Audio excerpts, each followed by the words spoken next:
얼레리 껄레리 저주받았대요 라는 수치와 조롱을 받으신 예수님의 이야기를 오늘 본문을 읽으며 알 수 있습니다.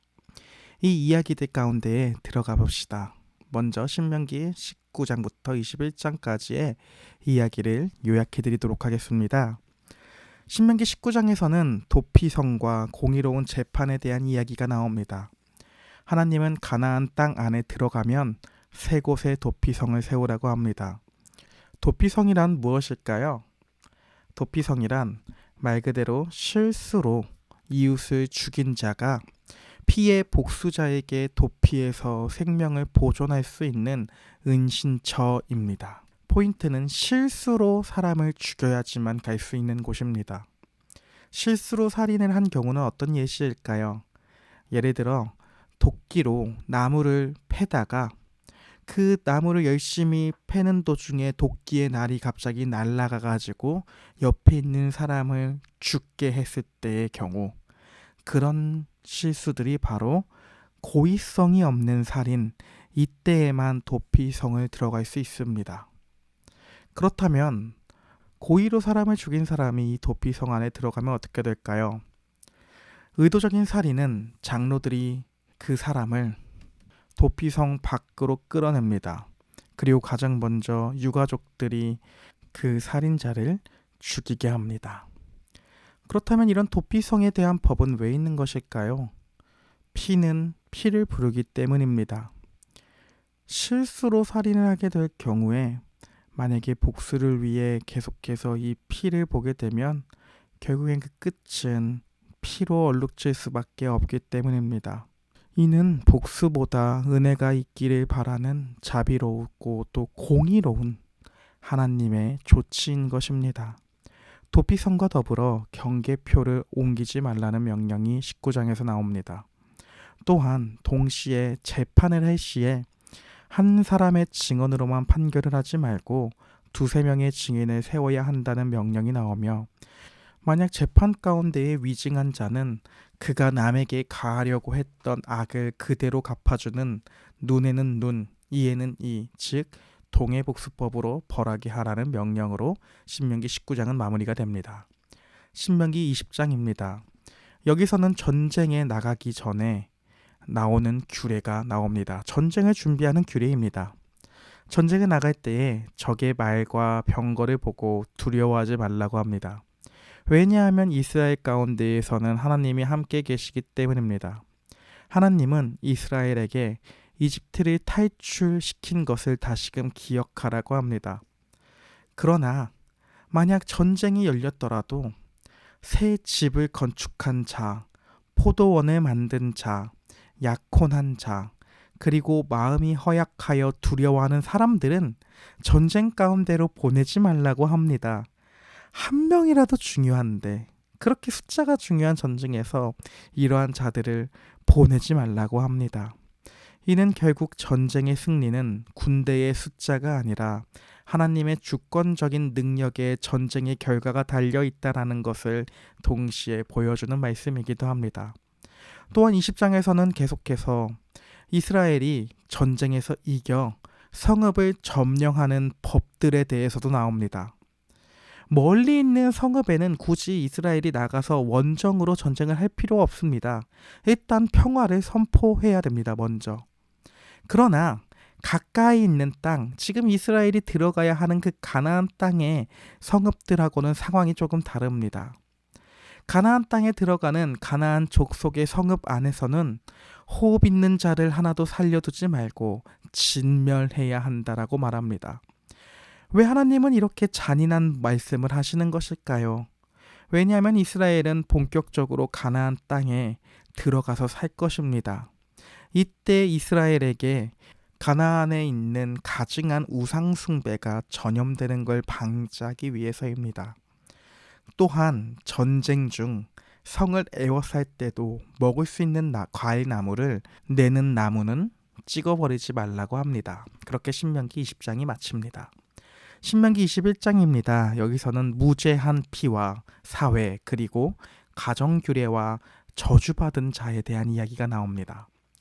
들에서 피살체가 발견되었습니다. 그러나 이 사람을 누가 죽였는지 그 범인을 알지 못합니다. 그럴 때는 가장 가까운 성읍의 장로들이 멍에를 매지 않은 흠 없는 암송아지의 목을 골짜기에서 꺾고 그 위에서 손을 씻으며 무죄함을 선언하여 무고한 피 흘림의 죄를 속량받아야 합니다. 이 명령 다음에는 가정에 대한 규례가 나옵니다. 만약 포로로 잡힌 여자를 아내로 삼을 때에는 일단 먼저 그녀가 부모를 위해 한 달간 애곡할 시간을 주어서 그녀의 인권을 보호해야 합니다. 그리고 만약에 가정 안에 미워하는 아내의 소생이 있다고 합시다. 그리고 그 아내가 첫째 아들을 낳았습니다. 그 여자가 아무리 싫어도 그 여자의 소생에서 태어난 그 아들은 첫째 아들의 장자권을 절대로 박탈할 수 없습니다. 그리고 다음으로는 만약에 가정 안에 자녀가 완악하고 패역하여 부모의 말을 전혀 듣지 않는 이 자녀들을 성읍 장로들에게 데려가 돌로 쳐 죽임으로 이스라엘 중에서 악을 행해야 합니다. 이는 누가복음 15장의 탕자의 비유에도 한 번 더 제가 말씀을 드릴 것 같습니다. 잘 기억해 주세요. 어쨌든 신명기 21장의 마지막 내용은 나무에 달린 저주받은 자라는 명령이 나오게 됩니다. 따라서 사형수를 나무에 매달아 죽였을 경우에 당일날 반드시 시체를 내려 장사해야 합니다. 나무에 달려 죽게 된 시체를 밤새도록 걸어두면 안 됩니다. 이것은 땅을 더럽히는 행위입니다. 이렇게 나무에 달려 저주받은 자에 대한 이야기로 신명기 21장 오늘 성경의 본문이 마무리가 됩니다. 그렇다면 오늘 본문의 내용들이 예수 그리스도와 어떤 연관성을 가지게 될까요?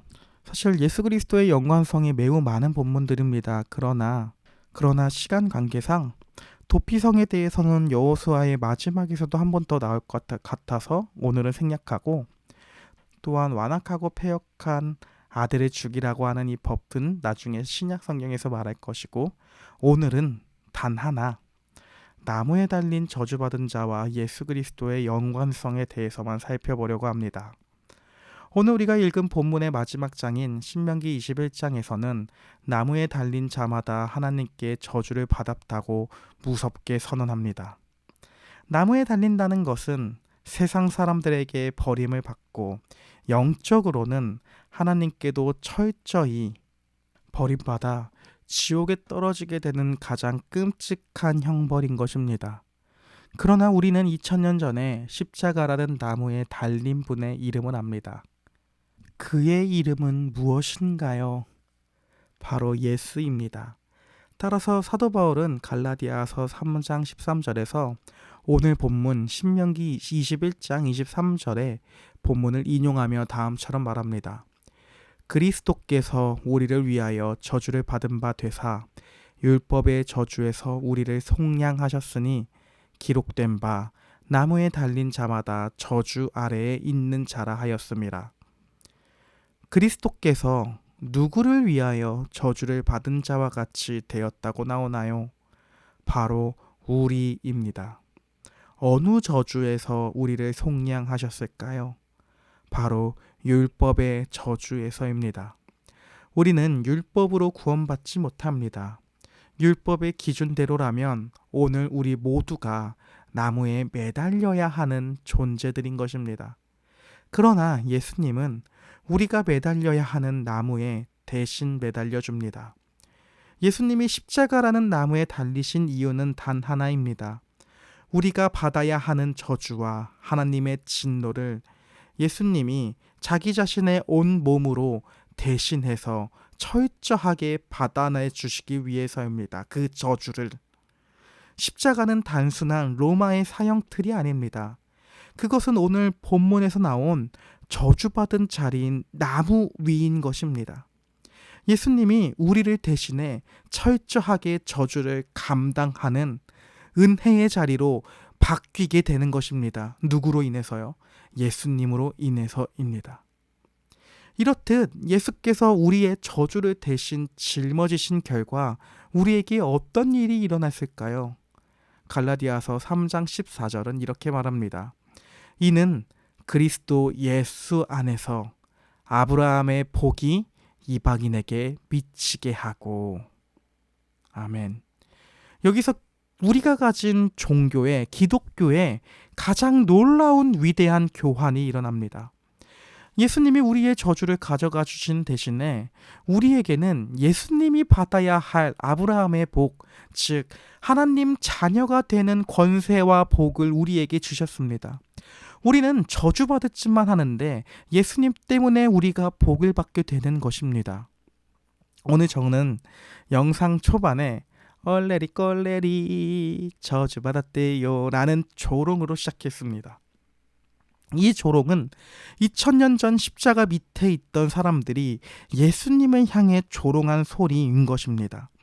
십자가 밑에서 사람들은 십자가에 매달린 예수님을 보며 너가 하나님의 아들이면 거기서 내려와 봐라. 그러면 우리가 너가 말하는 그 메시아라는 걸 내가 믿겠다. 우리가 믿겠다라고 하며 수치와 모욕을 주었습니다. 하지만 예수님은 이 모든 수치와 조롱 그리고 하나님의 저주를 십자가 위에서 끝까지 묵묵히 견디셨습니다. 왜냐하면 예수님이 이 나무에 매달려 있어야지만 우리가 저주를 받지 않기 때문입니다. 우리를 향해 달려오던 율법의 진노와 저주는 십자가라는 나무에서 끝났습니다. 따라서 우리는 더 이상 저주 아래에 있는 자들이 아닙니다. 하나님의 사랑과 넘치는 복을 받은 자녀들이 됩니다. 오늘 하루도 우리를 대신해 기꺼이 저주받은 나무에 오르신 그 크신 사랑을 기억할 수 있는 하루가 될 수 있기를 예수님의 이름으로 소망합니다. 오늘 하루도 파이팅입니다.